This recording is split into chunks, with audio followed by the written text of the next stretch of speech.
much time. Heaven's going into lockdown because, Adam was killed, but now Sarah is worried about Hell wanting revenge, and Heaven doesn't want any more death, but is really scared of what's going to happen next. Anyway, long story short, Penchus was redeemed, and he is in heaven now. Yay! But don't worry, I'll be back again as soon as I can. But yes, your hotel totally works. Congratulations! Bye!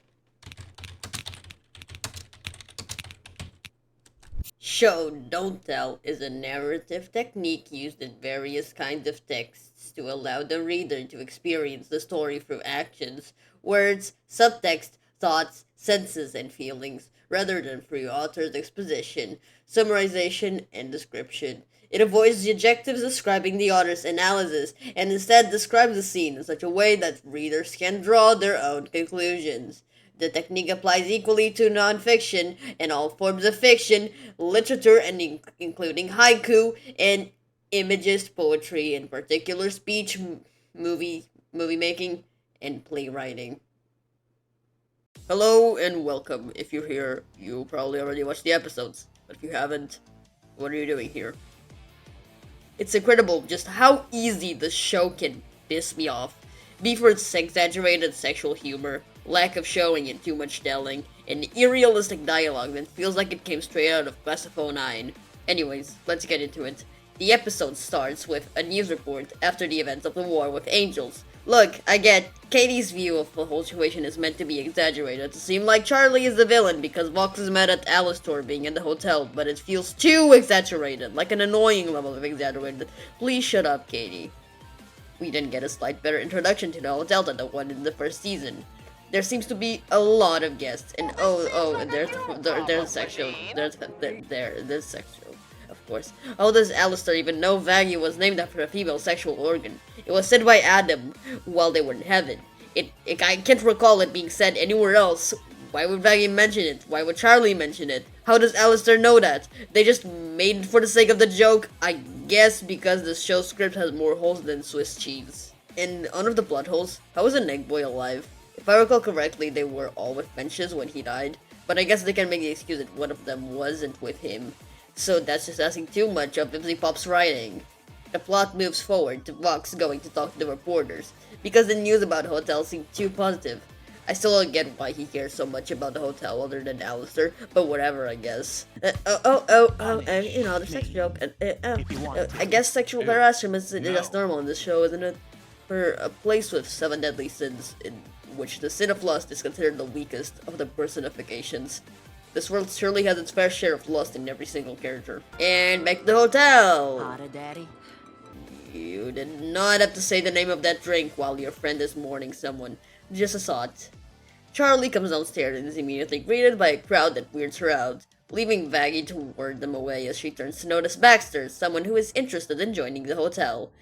His character is quite funny, I like him, but Charlie making everything about Baxter be about Sir Penchus as a coping mechanism just feels disrespectful in my opinion. Why would you try to look for your friend who just died in a complete stranger you just met like he'd be easy to replace?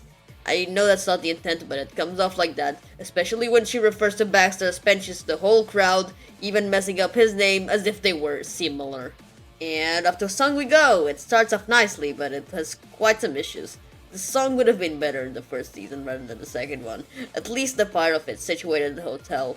Something that annoys me is that the way the cast refers to the hotel with negative things about it is not a good way to reintroduce the hotel that is meant to be helping people. The way Charlie crashes out was unnecessary in the song. The more I read my own script, the more I notice I'm just full of negativity. You don't have to agree with me. This is just my own opinion. I don't care if you enjoy the show. Everyone gets turned down by Charlie since they thought the hotel was for killing angels. Are you guys stupid? Seriously, do people in hell lack any intelligence? Seriously? Then enter the V's. And I ask again, why they care so much about the hotel? Sure, Vox and Valentino have Angel and Alistair to worry about, but why does Velvet care? I guess she just goes with what they do. This is generally my favorite part of the song. Lyrics-wise and melody-wise, it just slaps, and the song would have been much better separated from the reintroduction to the hotel. Ever since they enter the song, it just becomes better, so slay. Did they just repeat the same scene from before with slightly different lip-syncing and movement? Okay then, animation is hard and stuff, but can this guy shut up about his wife? It's not funny anymore.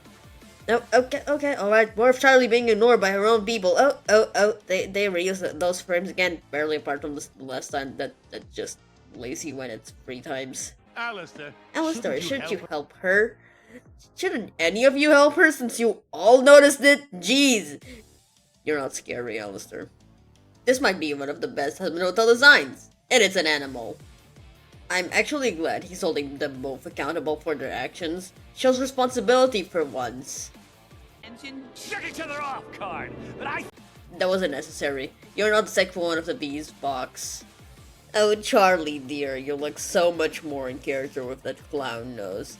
I think someone has made this joke already, but I can't recall where I heard it from. My bad, gang.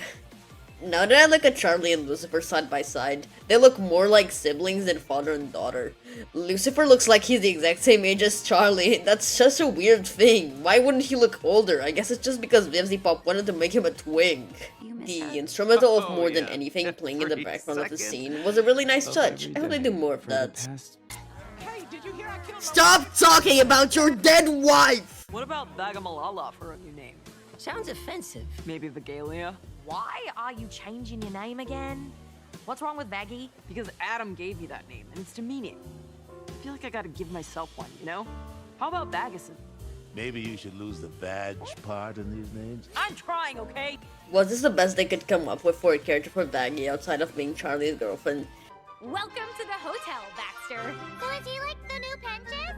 No! And please stop calling Baxter Benches! The second song in the episode is honestly much better and natural than the first one in my opinion. It is a good introduction to the V's goals in the series, and it also gives off massive Disney villain vibes, but they're fucked at the end killed the vibe a bit. Also, I'm glad we get to see a bit more of Charlie interacting with Vaggie normally. The news right after is just as annoying as the first one. And after this, my good people, the scene that flabbergasted me so much, I had to put it into the intro and I have to replay it again for how bad it is. Charlie! Emily? Sorry, I don't have much time. Heaven's going into lockdown because, Adam was killed, but now Sarah is worried about Hell wanting revenge, and Heaven doesn't want any more Duck, but is really scared of what's going to happen next. Anyway, long story short, Penchus was redeemed, and he is in heaven now. Yay! But don't worry, I'll be back again as soon as I can. But yes, your hotel totally works. Congratulations! Bye! I'm not gonna repeat what was said a million times, but this series tells you too much. There had to be a better way of telling this to the audience than Charlie, and I will elaborate more on Emily's spoils in the next episode. Remember that. This episode shows what was going on in heaven while the first episode was happening. It starts off in a trial similar to the one in the first season, with Sir Penchus in the center while all the high angels look upon him. He's being questioned by Sarah on how he made it to heaven, clearly being redeemed, but Sarah is in denial. We get introduced to Adam's son, Abel, which we could have had a better introduction to because he says, Abel, son of Adam, as if no one there knows who he is. And right after introducing a new character, they reintroduce another one as a speaker of God. The closest we will get to see from God in the show, telling Sarah to calm down as she descends to Sir Penchus. Already I like this episode's introduction more than the first one. We finally get to see one of the main cat's story as a human, and my god do I like Penchus' design. He's my favorite out of the hotel cats for sure. And in that topic, I think being condemned to hell only for witnessing a murder and doing nothing out of shock and fear is quite unfair knowing someone like Adam made it to heaven. But I like the fact that he did the opposite of what put him in hell to be able to be redeemed. Frog Link. Dude's crash out feels much more natural than any other crash out in the show. I like that considering she is my favorite character in the entire show. I'm glad to see more of her, especially how affected she was about Adam's death. She looks crazy.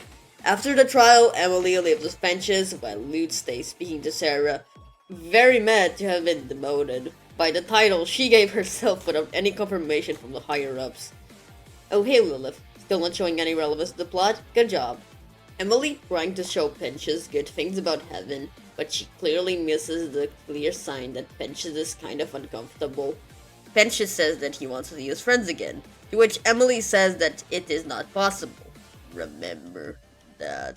She dismisses his feelings to keep telling him how special he is, and keeps pushing her ideals while he is clearly sad and bothered, even making a whole song about it, while she still ignores his clear discomfort and avoidance. I'm sorry to anyone who likes this song, but it's horrible how free people try to tell him how good heaven is, while ignoring the way Pensius reacts to their advances. It's just frustrating, and maybe that didn't help actually makes it even worse.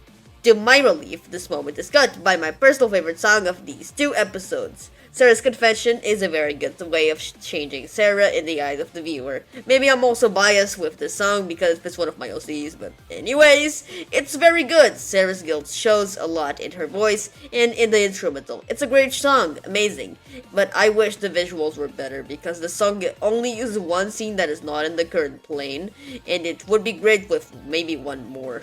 Next, we see another valid craftsman from Lude, and apparently she has developed schizophrenia, but it's very stupid how Adam just says he's in her head, as if we can't figure that out on our own as the audience.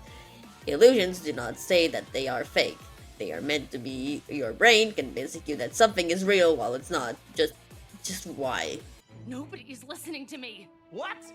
Lame! Do they know that I, died? They don't care. Well, that's some real bullshit. I know. This lifts up a point. Why does no one care that Adam died? I'd imagine people would be more affected, especially his son. Even if he wasn't liked by Adam, it's still his son. Why is Abel not affected at all? It shows even more in the next scene. Whatever, I just shouldn't be trying to find sets in Hazbin Hotel of all things. But I will do it again because Pensius says that all the egg boys perished with him. Yet there's one with Charlie. Whatever. Emily finally does something right and gives Pensius new heavenly egg boys, which I'm glad she did because it was so cute to see him happy. You know, the more I'm writing the script, it feels like the show is structured like with and then, which, if you know, is a really bad way of telling a story. Like, if your story just goes with and then this, and then that, and then that, and then this, it's just a poor way of telling a story. I am struggling to do that myself while writing the script because it just and then this.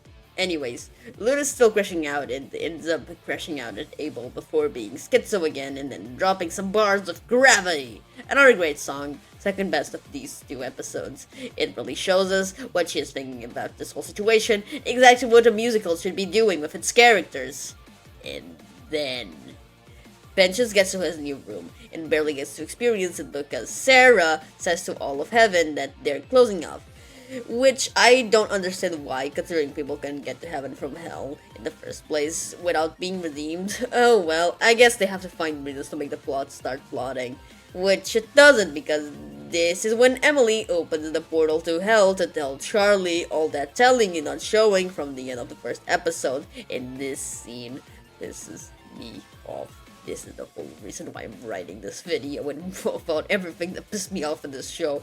Sir Pensius was asking you to take him with you. Why didn't you wait? If you could have done that all along, why didn't you create a portal for him to see his friends? It's not making any sense. Even if he can go past the portal, can he at least see through it? It's frustrating, it's stupid, it's the biggest hole in this goddamn show script. Well, that's it. TLDR, this show pisses me off more than it should, but it has its good things. Although I enjoy watching it to some extent, it does annoy me a lot, and I'll be sharing my opinion on the episodes of Season 2 and batches of 2. Again, you are allowed to like all of this that I talked about, or see no issue with it, but these are my thoughts. If you don't like it, that's not really my problem. Catch you next time!